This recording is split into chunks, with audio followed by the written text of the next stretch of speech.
Welcome to the Resilient Recruiter Podcast. This is your host, Mark Whitby. I'm delighted to be joined today by Ben Broughton. Ben is the founder of Primis, a specialist provider of technology talent solutions across the UK and the USA.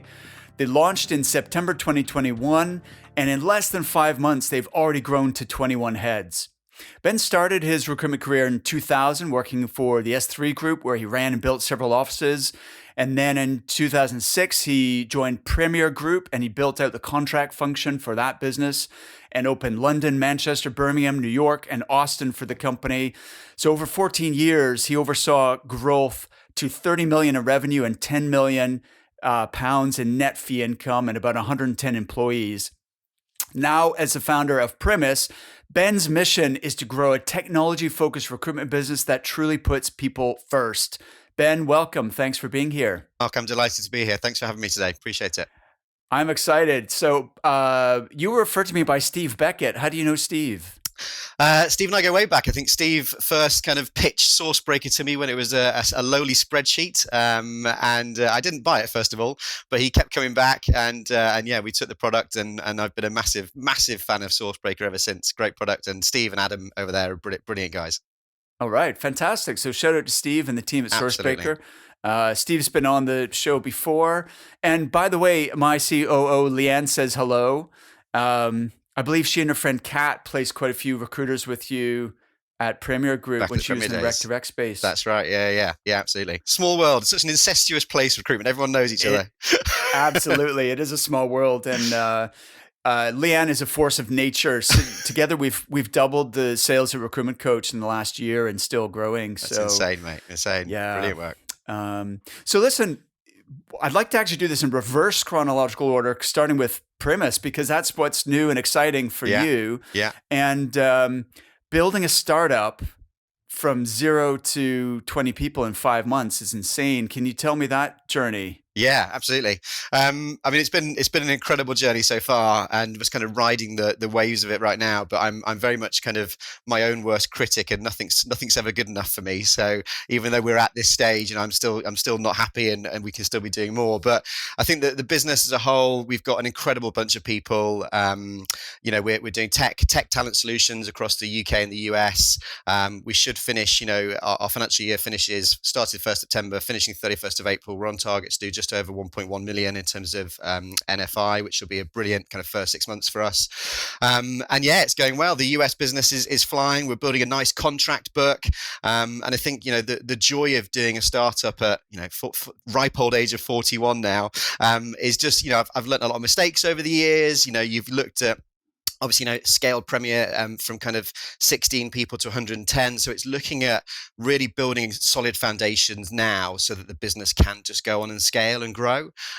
So that for me was the absolute key part, to making sure we've got an incredible tech stack, the processes, the workflows, everything in place, so that when we come to grow and add new heads, and we're aiming for kind of 52 heads by the end of 2022, and 3.5 million NFI is our kind of goal for this year. And it's just making sure we've got the right process and structure in place to do that. So it's very exciting. We've got, as I said, I'm a big believer that the business is only as good as the people you employ, and we have got some truly fantastic people in the business. And kudos to those guys. They've absolutely smashed it in our first 5 months. Amazing. I love it. So why did you start Primis, and what is the vision? Sure. So obviously my time at Premier Group came to a close in February 2021. So I was then in the garden for kind of 6 months, building and looking at what was next for me and the next steps. I wasn't majority shareholder of Premier Group, and I think when you look to run your own business or be MD, or the kind of the main man at the top of the tree when it comes to running an organization, or woman, sorry, I think it's when you are a majority shareholder, it's a very different way of running things. So I think building Primis, it was looking at, okay, I know the UK market, I know the US market. They're the two areas that I've built businesses in before. We've done a massive, one of the big pillars of our business is around diversity and inclusion. So what we've actually done is built out a training solution. So every time we partner with a client, we come in, we offer them training around unconscious bias, how to hire a diverse workforce, and really just give some value to that business. I think anybody every company right now is looking at diversity and inclusion, how they can improve it within their business. And I'm a big believer that it starts with the recruitment process. You can't build out a diverse team unless you get the recruitment element of that right. So it's a major part for us. We've got a completely separate division within the business, purely focused around diversity and inclusion. We've partnered and retained some incredible trainers and coaches who go into our clients and deliver this training and just open people's views and eyes in it, really. I remember I kind of had unconscious bias training probably about two years ago, and it was just like, you don't think you have unconscious bias until you do the session, and then it's like, oh my god, this is what's wrong with me? Why am I thinking like this? And it's an incredible journey to go on. And yeah, that's a real kind of pillar of the new business. Wow. Okay. Awesome. So it sounds like in your previous business, you weren't the majority shareholder. You wanted to do things in a certain way, and the only way for you to really fulfill that vision was to do your own 100%, thing. Yeah, 100%. But you scaled up very quickly. So presumably that was the plan from the beginning. What's the end goal here? Like, where are you going with this? Yeah, so the end goal, we are currently we're aiming to be the fastest growing tech talent firm in the UK and US by 2025. So we've given ourselves 3 years, and we're going to be looking at the Fast Recruiter 100 awards for that to kind of gain our growth. So that's the kind of main aim. I think UK and US growth. We've currently got London. We actually opened our Birmingham office yesterday, which is very exciting. Oh, congrats! Yeah, so we've got boots on the ground in Birmingham now, and then the team are moving over. We've got a head of New York and a head of Austin, and we are just obviously waiting for our E2 visas to come through, which the applications are in, and that interview is taking place, so that won't be too long. And then we move the US team over to the US and start growing out that side. But I think a couple more offices in the US would definitely be on our radar. Maybe one more office in the UK, but it's world domination, Mark. We want to get this business as big as we can, as quick as we can. And for me, the biggest part of this, we've got an EMI scheme for the business that's getting rolled out at the end of Q1 that just gives everybody access to have shares in the business. I think for me personally, if I can have, I've currently got 80% of the organization, but if I end up with kind of 60% and the team have the other 40, but we're worth 4 times as much, then that's just a no-brainer for me. So I think we really want to make sure that everybody feels like they have a piece of the pie. It's not just a job coming to get your commission paycheck every month. That's obviously great, and you get that. But if the business is successful, their intrinsic value at the end of the journey, or whenever that kind of event happens, everybody gets success out of it from everybody in the business, no matter what level you're at. Amazing. I've been seeing this more and more. In fact, the most recent interview I did, or that we just published, was Tom Hopkinson. He's in the renewable space, and he just sold his business for 33 million euros or something like that. Lovely. To Brunel in Amsterdam. But he had this EMI scheme, share option scheme, and I think it's a fantastic idea. I'd love to talk more about that in a second.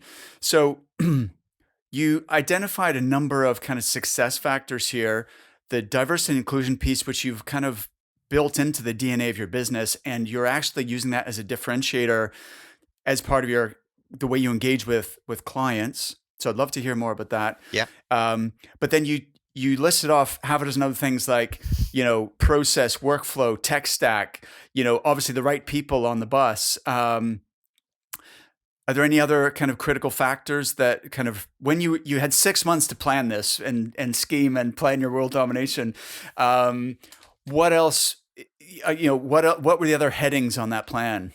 I think just building a business that is set for the next 5 years at least in terms of what people want in the recruitment sector. I think there are still a lot of businesses out there that are treating recruitment businesses like they were kind of 5-10 years ago. Okay, the consultant who's scared to go and get a coffee or pop to Starbucks because they feel like they're chained to their desks. The lack of flexibility around the working life, and when we talk to our team, it's very much like the job needs to revolve around you rather than you revolving around around the job. So for me, it's really creating a culture of trust. And I think that, if you trust your employees and you just let them, off you go, as long as the results are there, like, don't worry about it. Okay. As long as if the results aren't there, then yeah, we'll sit down and we'll have a chat and we'll look at what's going wrong. And if your motivations and your drivers are in the right place for you to achieve the results. But I think if the results are there, just leave people to it. We do 3 days in the office, but massive flexibility around that. If people have got a gym class on a Monday at 10 o'clock they want to go to, not a problem. They'll make the time up elsewhere. And I think it's just, for me, be able to future-proof the business in that respect. It's a big lesson again from my past and everything I've been through in terms of business. But I just think the more you trust people, the more you'll get back from them. And that was a real kind of big one for me in terms of, if you're looking at pillars of the new business and when I was creating it, that was the area. And as I said, the results we've had by giving people that trust have been insane. So, it works. Amazing. All right. So you're really speaking to the culture there and having that culture Absolutely. of trust. Yeah. And so that's amazing. So let's break this down then. So diversity and inclusion, you've actually created an offering, or is that packaged into your recruiting service offering, or is it a separate thing? Is it optional, or do you require the client to do it? How does it work? Sure. So I think we want to get to a point in the future where if we partner with you and you're not taking D&I seriously, we won't work with you. Okay. So that's kind of the end goal. We want to really make a difference to the industry. And I think that's, everything we talk about within the team, that's really important to us. We're not doing this just to tick a box. We're genuinely doing it because we want to make a difference in the industry. The second point in terms of how we package it. So if we work with a client, and a lot of our clients we work on a retained basis, we kind of made the decision from the get-go with the business that we're looking at package solutions, retained solutions. So when we're doing that, we offer it for free to the client. This is an added benefit of partnering with us and working with us on a retained basis. You get this additional service for free. If we work with a client on contingency, we still offer it. And Mark, it's a loss leader for us. Okay. We don't see this. This isn't about making profit from selling D&I training. Okay. This is about really educating and value add to our recruitment business. So, we've partnered with, as I said, some incredible trainers who cover everything from LGBTQ plus to stress in the workplace to, the gender pay gap, like everything unconscious bias, everything you can look at, we've got training built around it. And the response has been phenomenal. Like, we've got so many clients that we're building out, days of training for their business around D&I. Some of these clients we're not even recruiting for yet, but the people are starting to see this as, a separate part to our organization, which is just fantastic. And, huge shout out to Lucy Grover, who runs that part of the business. She's doing an incredible job, really some great content and partnering with some incredible trainers in the industry. Amazing. I love that. So does this happen search or during or after post? How does it fit in with your actual, if you are delivering, a recruiting project for them? Yeah, we obviously always try and do it beforehand, because if we can do, a lot of the courses are tailored towards interviewing and how, you can review a CV with unconscious bias, et cetera. We try and do it pre-process. Obviously, if a client comes, the recruitment industry, Mark, if a client comes, I need this person yesterday, then, getting the training booked in isn't always, time efficient or a good way of doing things.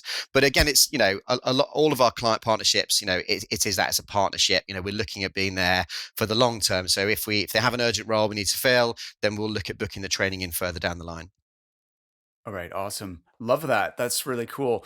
Then you mentioned the way that you're partnering with clients, and they're either retained or sort of packaged. Could you elaborate on that? Yeah, of course. So we've got a number of different solutions, 3 kind of core ones, obviously kind of, task talent as a service, where we provide somebody on site to the client, basically kind of, branded as one of their employees, which just allows people to kind of, scale up and scale down in terms of their internal talent team.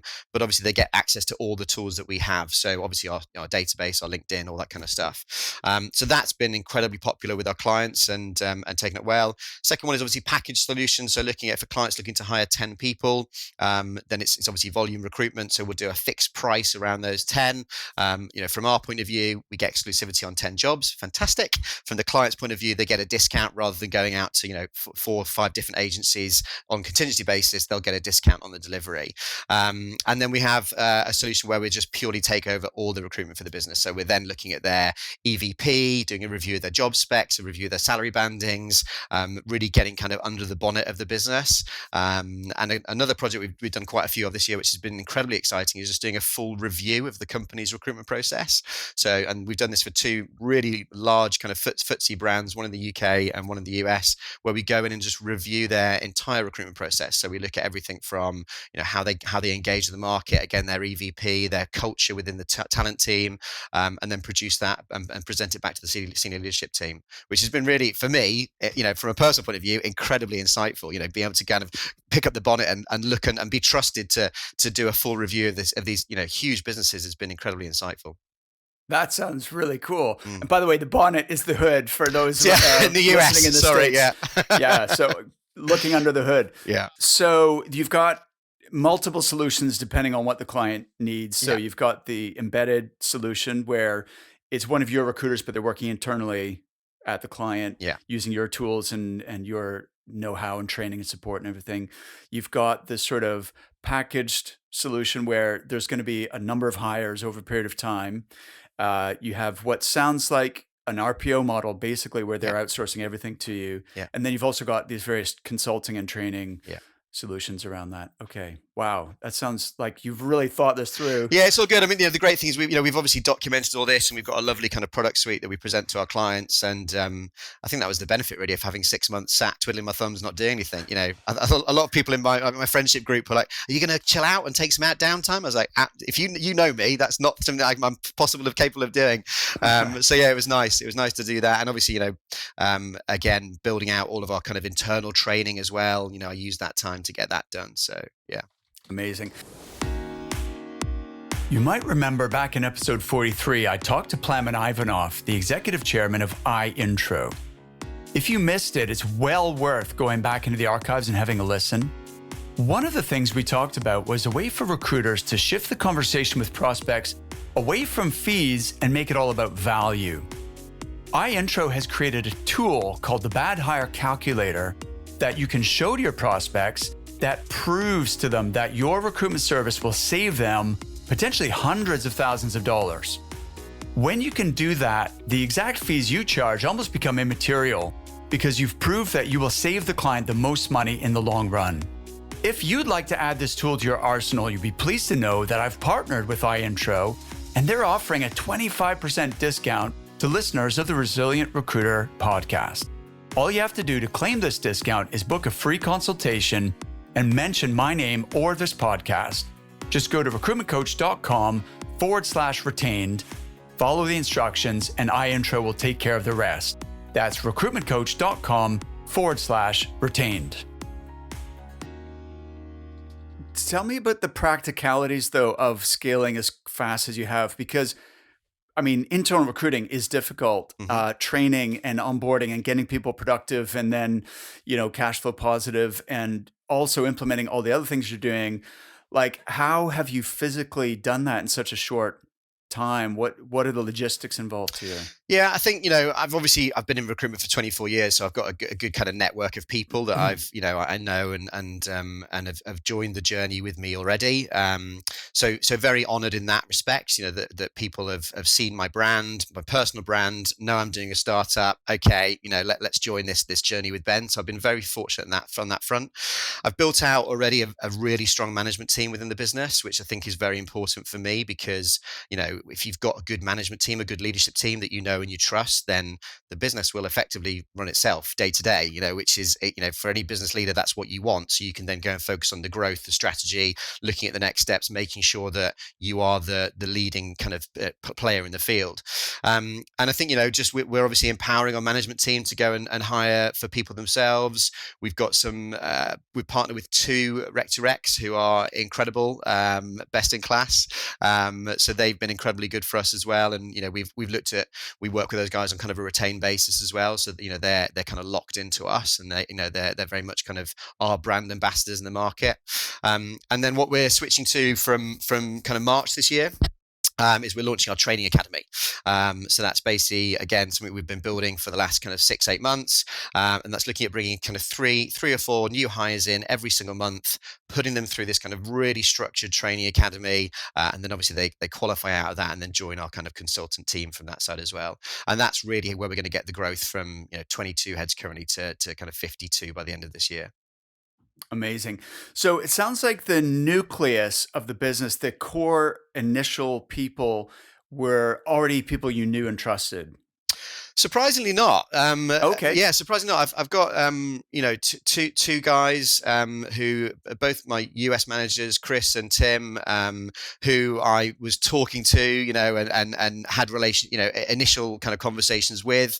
But it wasn't until we got together with both of them and had a beer, and I ran through the deck. I think it was the investor deck, and both of them just like, yeah, love it.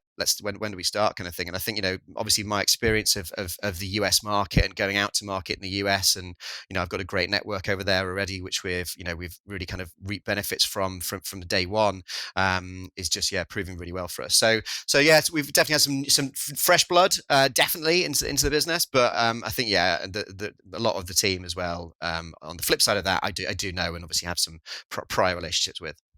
Amazing. Okay, so it's a mixture. And what about the mix of experience versus rookies in the business? It's a good balance. I think we have built out our kind of leadership team at the moment. We've got a couple more positions to fill in the leadership team, but we'll have, for a team of kind of, if we look at, if I'm fast forwarding kind of to like, let's say April, May, we'll probably have, if all goes to plan in terms of what we're doing, leadership team about 6 or 7 in terms of the management team, and then obviously the rest of the team we made up from kind of principals, seniors.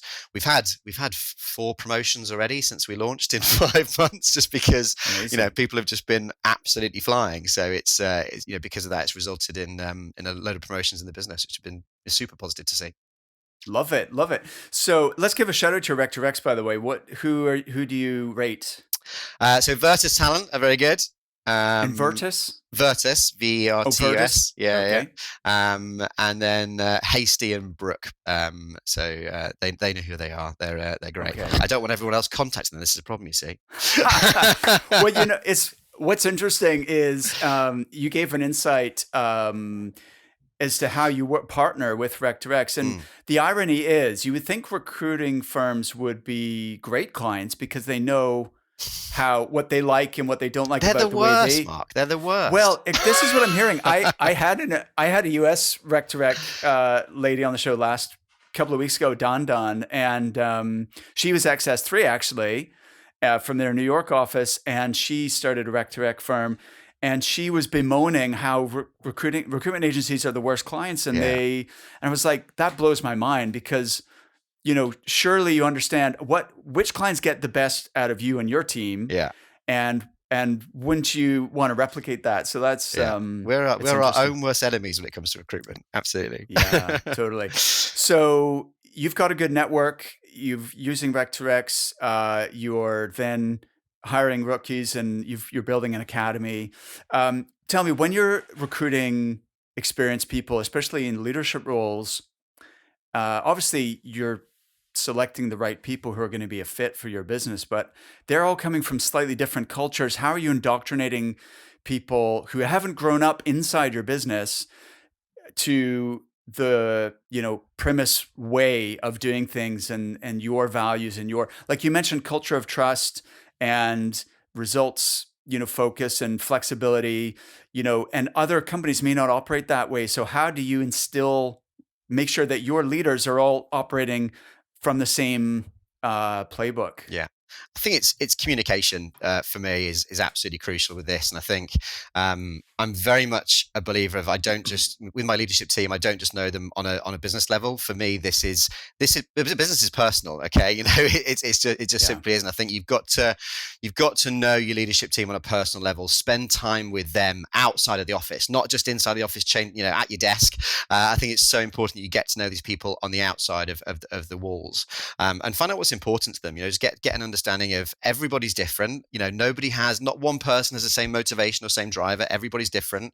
And I generally think as like a business owner or a business leader, it's your job to really get under the skin and find out what is important to that person. And it will change, it will change as people go through their lives and have children, get divorced, get married, whatever. People's motivations do change. So it's very important that you stay on top of that constantly. But for me, it's that personal time, taking the guys out, for a dinner. We have a management team dinner like once a month without feel like we all get together and we, just have that time together let steam come out of our ears, to say what's shit about the business, to say what's great about the business, and just have that downtime together. Absolutely crucially important. And I think, in that respect, you'll then you get trust of people, and you get people to feel like they just have a part and a say in the business. I think if you get that from your leadership team, then yeah, you're onto a winner. Amazing. Absolutely. I love that. That's really cool, Ben. So I'm really interested then in a couple of other things you said. One is the way that you uh, break into the US market, because you've done that before successfully. And it sounds like you've got people who are you're building that market from the UK before you move out there. Is that the strategy, or how does that work? Correct. Yeah. So we're building the team over in the UK currently. So including myself, we're kind of doing. So I do kind of US hours, kind of 2 or 3 days a week. The US team, again, flexibility around it, but they'll tend to be kind of doing 11, 12 till 7, 8 at night. We're obviously going over, so we're doing trips in between. Meeting our clients, doing interviews, meeting candidates. So that's important that we're going over there. But yeah, the E2 business application is in. We've obviously, have you been through this process, Mark? Do you know how that works? No. Okay. I've clients who have. Yeah. Okay, cool. Yeah. So you've obviously got to demonstrate an investment into the US business, kind of 60, 70,000. So once we did that, we then obviously got the application through. And then once the business application has gone through, you then start getting the sponsorship coming through for the individuals on the E2s. And then obviously we've got, people who've got families to relocate and that kind of stuff. So we then look at relocating them. So fingers crossed. I mean, the US Embassy at the moment has obviously been hit with some troubles because of COVID and staff shortages and that kind of stuff. But appointments are coming through now, which is great. Well, hopefully we'll have everyone boots on the ground kind of July 1st, which will be just amazing to have the guys over there and have the team over there. I think it's really smart. I did a lot of work with a company called Amoria Bond in Manchester for years.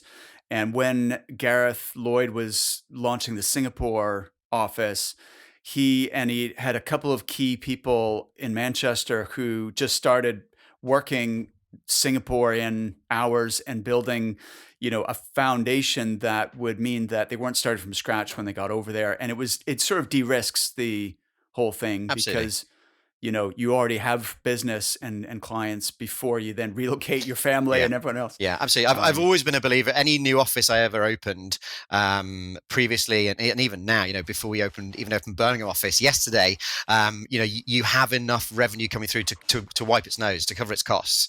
You build that, whether it be a contract model, build a recurring revenue, or you have a very, very healthy, solid perm pipeline. You build that before you open the premises, because the last thing you want to do is go there and then it's just a huge loss maker. So 100%. And that's, we've obviously done that in spades right now for the US market already. Now it's just a question of getting the legality sorted before we can officially move over there. Fantastic. Exciting times.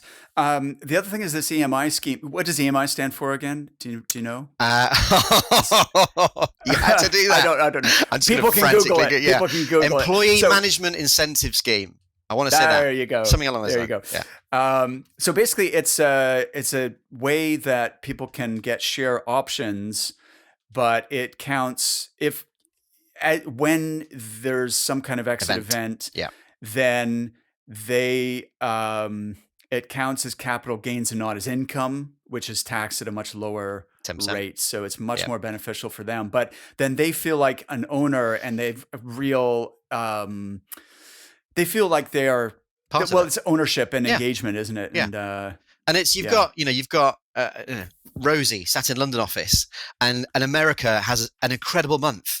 If Rosie's got shares in the business, she's like, that's brilliant. Come to America. It's just this kind of global ownership, and it's just where people, if you've got your name above the door of something, you just feel so much more part of it.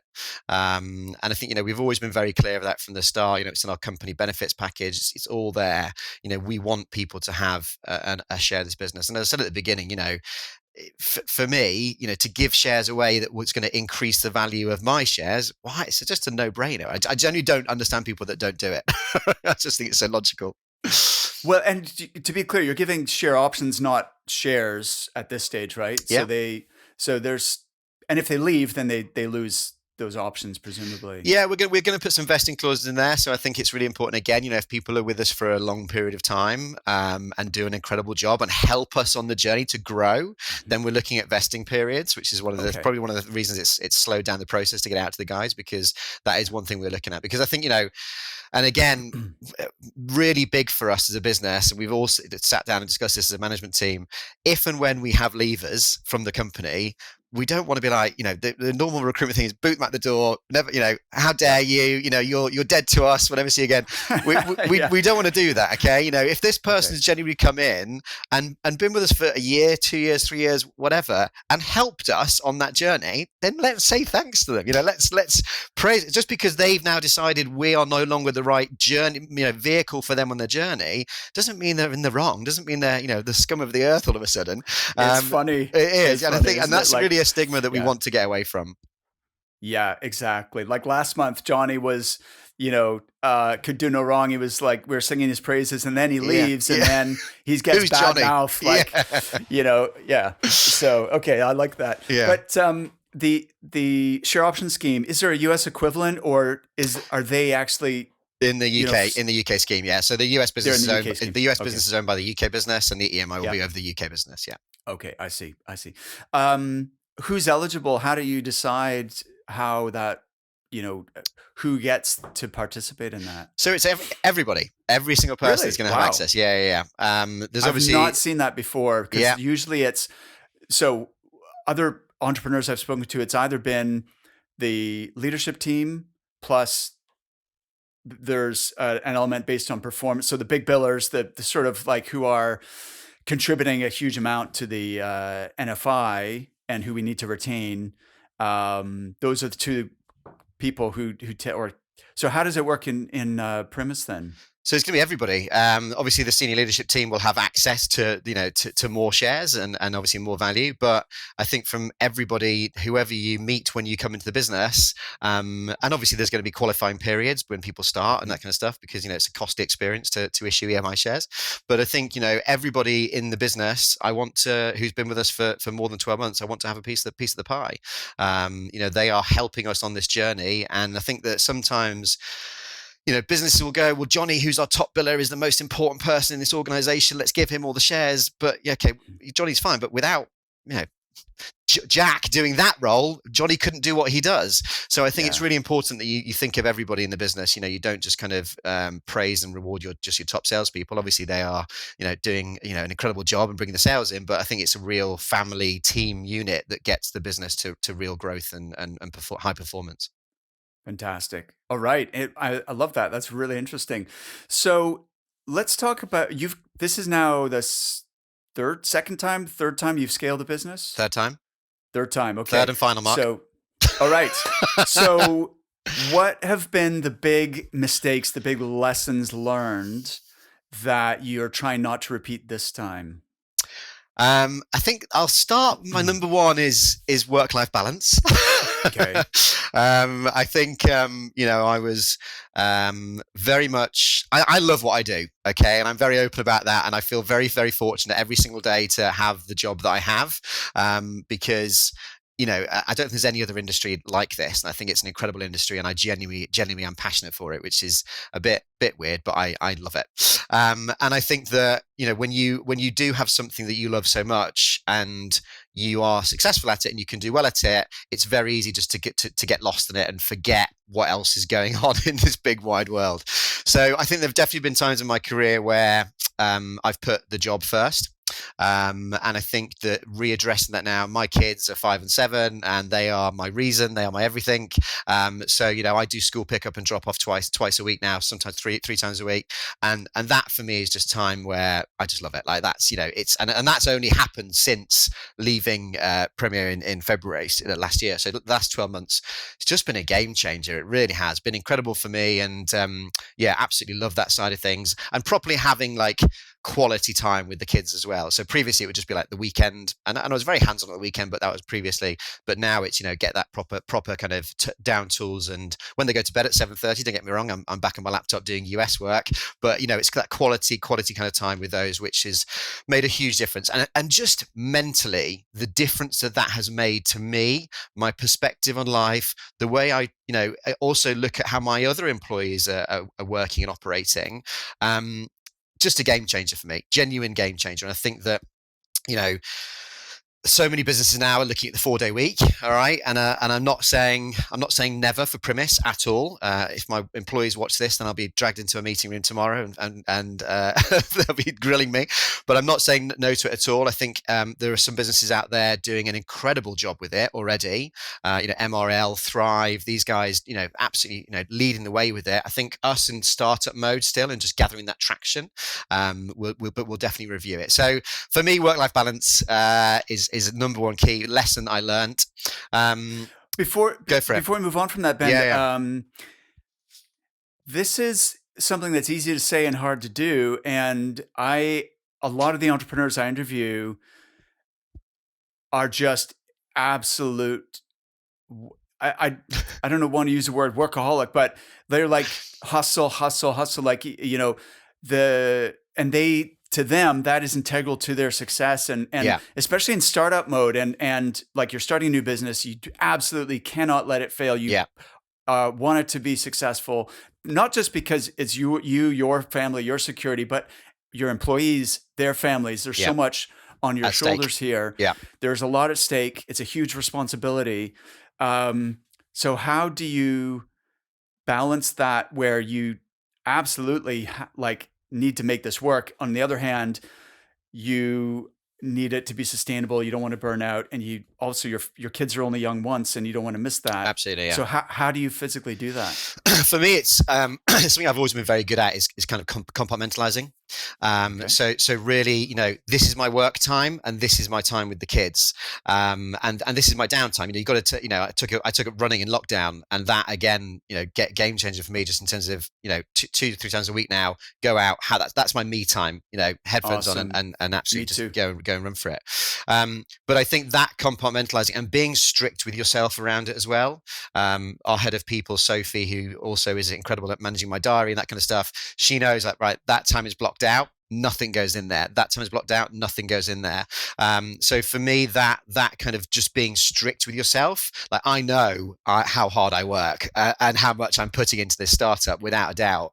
There are nights when I'll be there till God knows whatever time working, but those blocks of time that are important to me, because when you have those blocks of time out, that then refreshes you mentally, physically, whatever, to then come back and go harder next time round. And I think that people get too caught up with this. I have to run at 100 miles an hour 7 days a week, otherwise my business is going to fail. That is not the right. You've got to have this downtime. You've got to have this time to refresh, relax your brain, and recuperate, recharge yourself, and then go back at it.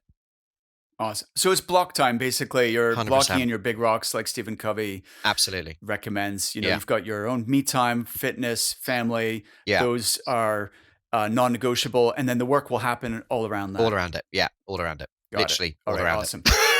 All right, I hear you. So that's one of the lessons that you've learned the hard way. What else? I think, and I mentioned this the other day to somebody, is around when in my last role as MD and co-owner of a business, when you're not majority shareholder, you want that business to not be able to run without you, because you're not majority. You need to make yourself indispensable almost, because if you're not, then you can be gotten rid of at any time. So I think being able to run a business now, it's just about letting people go. I was definitely guilty of micromanaging in my past, 100%. And I think now being able to not do that and just let people go. This is our expectations. Communicate well, effectively. But this is the remit. Off you go and do it. You make your own mistakes, and if I'm here, come back to me. We'll have a catch up once a week, once a month, whatever. I think just being able to empower people and let people go and do their own thing more is a massive lesson I learned, and something that I'm really enjoying in Newco, just being allowed to do that and let people go off. And as I said, results are proving that it's working. So yeah, that's been a massive learn for me. Ben, isn't there a balance there though? Like nobody likes being micromanaged or being a micromanager, but if someone is, for example, either earlier in their career and or they are struggling, then they do need more direction and more KPIs and that sort of thing, don't they? Yeah, totally. So I was talking about the kind of the management team there and the trust around those guys, which is great. Okay. I think when you're looking at consultants and junior consultants, again, for me, it's expectations and making sure that they're communicated effectively with people, and just having a very open business where people feel like they can come and talk if they have an issue. This is something that's incredibly important for me, and this is strangely enough, we've developed this incredible culture around this in Primis, very much due to some of the senior people. Sophie Anthony, for example, my head of people, is just fantastic at people just go to her like she's just like the mum of the company. People just want to go and open up to her, which is great because they want to talk to their sales manager about something, but having this additional person there they can go and vent to is just brilliant.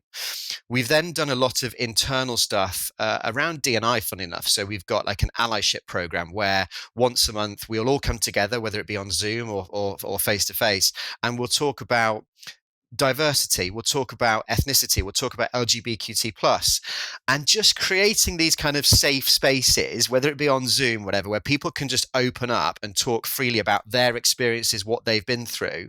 The knock-on effect that has to the business, because people feel like this is a safe space to talk. If people are struggling or if people are having a bad day, it makes people much more open to about discussing that with their colleagues rather than just kind of keep bottling up. Because we all know, people get to the end of a career in recruitment because they bottle stuff up. They don't talk about it. I've got nobody I can go to, and that problem just spirals and spirals and spirals. They go into a diamond spiral. Very hard to come back from that. So I think by doing the stuff we're doing, which is, for me, was never an intention, running this D&I stuff and this internal stuff was never an intention that this would happen, but it's just created such an amazing culture in the business where people genuinely feel like they can speak up, if something's bothering them or affecting them. Amazing. Someone, do you know Chikere Ibokwe? She's one of our trainers. She's one of our coaches. Awesome. Yeah, all right. she is Fantastic. incredible. She's great. Yeah. She's been on the podcast before, and she's a dynamo as well. Incredible. Yeah. Okay, cool. So, but coming back to the micromanagement then, what specifically have you changed? Because you said letting people go or letting people, focus on the results and learn from mistakes. But like how does that contrast with what you used to do, and how have you made that work? So I think I used to be very much like in people's business, I'm here, what do you need? What help do you need? Constantly looking at, reviewing stats, calls for the sake of call's sake. Like, if you're going to have a call just to, find out what's going on, and, if the person's not getting any value or benefit from that, then that call, as much as it's feeding your own ego because you're here hearing what's going on, it's not adding any value to that person at all. So I think those kind of things have changed. For me, massive believer, we've got OneUp in our business in terms of So in terms of kind of stats and reviewing and reporting and stuff like that, it's about making the consultant accountable for themselves. This shouldn't be us coming to you going, you need to add 20 contacts to the system this week, otherwise you're not doing your job properly. It's getting the consultant to sit down and go, right, this is what I want to achieve this month, this year, this quarter. Let's work it back, right? So in order for me to achieve 20 grand this month, how many jobs do I need to pull? If I need to pull that many jobs, what activity do I need to pull that many jobs? And they set the target themselves. That's them accountable. That's not me going, you need to do this. That's them going, okay, I need to do this. And if it's them coming to that conclusion themselves, then they're much more accountable for it because they've set it. It's nothing coming from me. Okay, I said, so they understand metrics, ratios, activity targets, and all that. You've trained them, you've coached them on that. It's just you're not on top of them every day going, why haven't you made 20 calls? Or correct. Yeah, absolutely. They're managing that themselves. Correct. And it's very visible. We had Ian Moyse on the show talking about building high performance sales teams. And he's the founder of OneUp. And but the great thing with that is very visible to everybody. And people they have that awareness and that visibility of their metrics. And so it kind of does the accountability for you. You don't really need to. Totally. Yeah. And once you go through that process and you sit down, and they're the ones that set the targets, they're the ones that set the goals. If at the end of the month they've not done that, then it's not, it's either a skill issue or it's a motivation issue, right? And that's then our job to work out which one it is. Do they need more training? Are they not understanding what they need to be doing? Or is there a genuine lack of motivation here? They don't feel motivated. They don't, they're not in the right role, whatever. And that's the two things you need to break down into. I love it. Okay, awesome. So life-work balance and the way to get the best performance out of people without being on top of them, micromanaging them, are two bigs. Let's get one more kind of key lesson that you've learned the hard way that you're applying in this current startup. I think if I go back to the SThree days, and very transactional business, and obviously I don't know the SThree business now. It's changed a hell of a lot since 2006 when I left. But very transactional business. Go in, get the deal done, make as much money as you can, and then go on to the next client. Was very much the kind of mentality back in those days, because there were enough companies out there. And I think for me, even when I came out of that organization, I kind of spun that on its head, and I've always been a massive believer of people do business with people. They don't do business with Primis, or as much as the brand is there, great, but people do business with the person they're dealing with. And for me, it's about really nurturing client relationships. I love two sides of my job the most. It's people, seeing people get promoted, developing people, bringing people through the ranks, and then the second side is the client piece. I absolutely love the client piece, and if I'm not with the kids or with the missus, I'll be entertaining clients and doing that side of things. So it's a real partnership with your clients, and I think that's the thing that I took the most from that time, and have implemented, especially into Newco. We have some amazing clients that we're working with where it's a partnership. There's no other agencies. It's us. They trust us. We're doing it so much more above and beyond just recruitment, because of our expertise, because of the number of years of experience we've got in the industry. And for me, once you get that relationship, then that's business for life. The clients I was working with in 2006, I am still working with now, because that's the relationships I have with people. And I think that, if any consultant out there or senior manager out there, can look at their client base right now and say, right, who's going to be with me in 10 years time, who's going to be with me in 5 years time, what am I doing to nurture these relationships, really nurture them and go above and beyond in terms of value that I'm adding.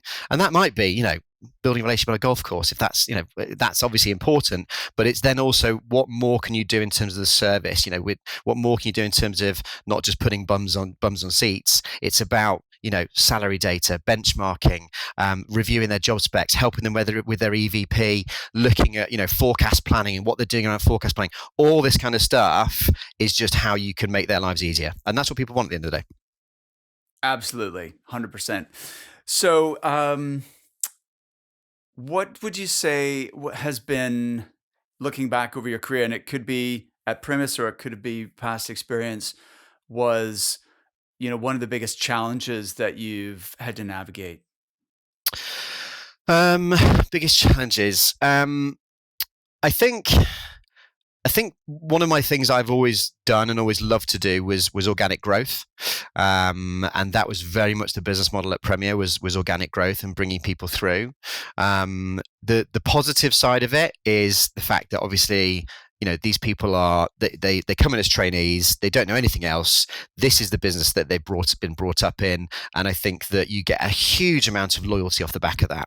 And if I look at the management team I had at Premier Group, they all worked for me for like 8 years. I didn't have a leaver in my management team for like 7-8 years, and that was because you bring these people up through the ranks and you look after them in terms of earnings and progression and salary and bonuses and all that kind of stuff, but they also look after you, and I think that loyalty is incredible. So, but the flip side of that with the organic growth is that it's very hard to scale quickly. Yes. Because you're waiting for this talent to come up and come through. So, that can be, and even though, my time at Premier with the growth that we achieved, I feel like if we'd have really nailed down how to bring in some good senior people, but our culture there was very much Premier is known for bringing people in, training them up, and then that's kind of the cycle that goes through.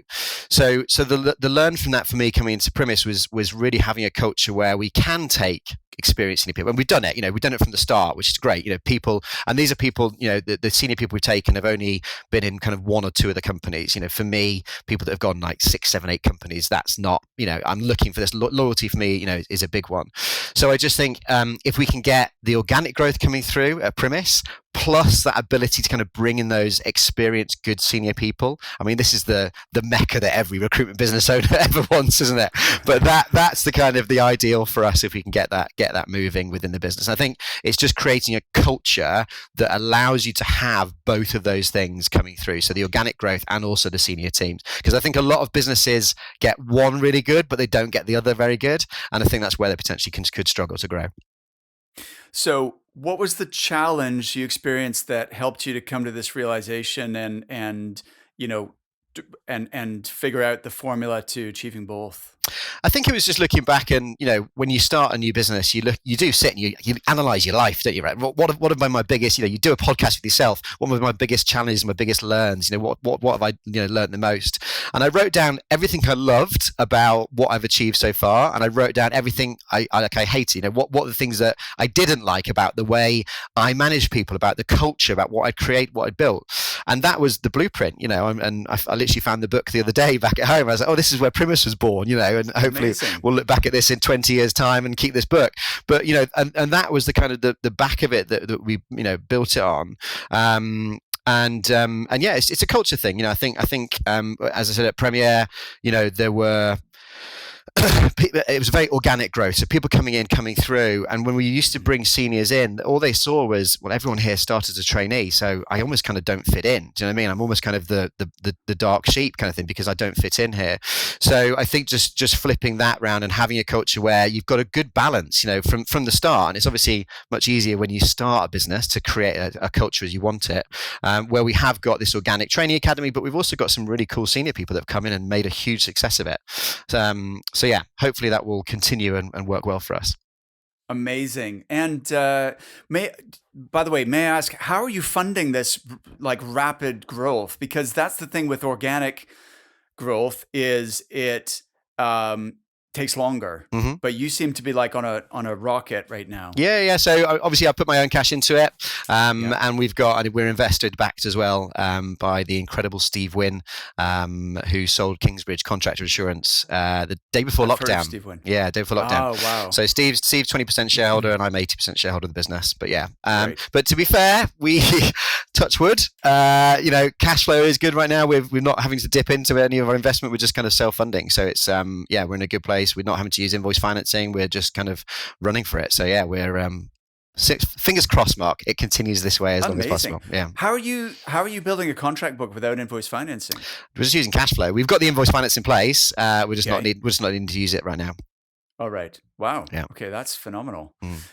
Awesome, Ben. So what does the future hold? What's new and exciting, or what's next at Primis? Well, yeah, I think with a space background, if I say world domination one more time, people might start to get a bit worried about me. But it's growth. We want to be a growth business. This isn't a lifestyle for me. I want to make sure that everybody coming on the journey with me has a piece of the pie and has a share of Primis. And that's, kind of my commitment to everybody in the business and anyone who's looking to join us. UK growth, US growth. Really want the UK business to be growing some incredible talent, which we can then obviously move over to the US as well. I know that if I was a 22-year-old recruiter right now, I would be on that plane quicker than you can say anything. So I think if we can really kind of grow out the US market as well, and then Europe is on our roadmap. We want to be good at what we're doing first and make sure we have a good market share within the UK and the US. But I think we're already doing quite a bit of business in Germany and France currently. So we want to obviously look at building and expanding on that in the future. But it's people first, Mark. It's it's just making sure that my guys are looked after. I don't have a business unless I have good people and working for me. So they are my number one priority, and they will be moving forward. Love it. Ben, this has been so fun and fascinating. So thanks for sharing your experiences and your passion for the recruitment industry. No problem. Thanks for having me, Mark. It's been a pleasure.